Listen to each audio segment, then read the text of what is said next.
ডেস্টিনেশনে। এবং এই যে আমাদের চলার রাস্তা, এই রাস্তাটাতে আমরা অসংখ্য বন্ধন তৈরি করি।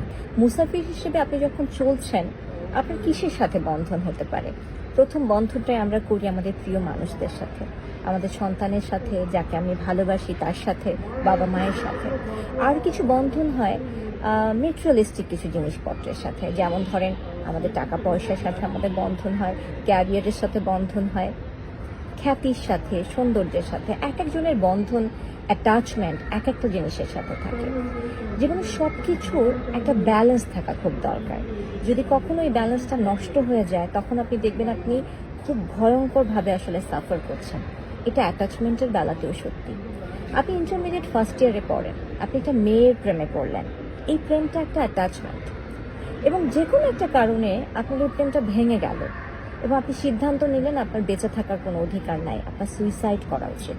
আপনি হয়তো সুইসাইড করেই বসলেন, অথবা আপনি ড্রাগ এডিকশনে চলে গেলেন, অথবা এমন কিছু করলেন যেটা আপনার নিজেকে এমন একটা জায়গায় নিয়ে দাঁড় করিয়েছে, যেটা এক কথা আমরা জীবন নষ্ট হওয়া বলি। অথবা অন্যভাবে যদি বলি, আপনার পুরো অ্যাটাচমেন্টটাই হলো টাকা পয়সার সাথে। ঠিক কতটুকুন হলে আপনি খুশি আপনি জানেন না।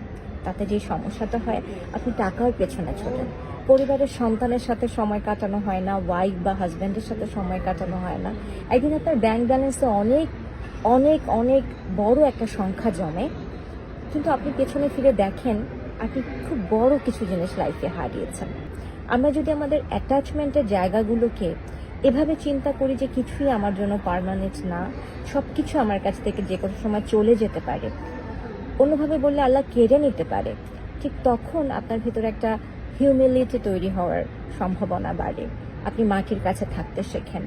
আপনি হেরে যাওয়ার ভয় নিয়ে প্রতিদিন না বেঁচে, যতটুকুন সময় সে জিনিসটা আপনার কাছে আছে ততক্ষণ তার যত্ন নেওয়ার ব্যাপারে যত্নশীল হতে পারেন।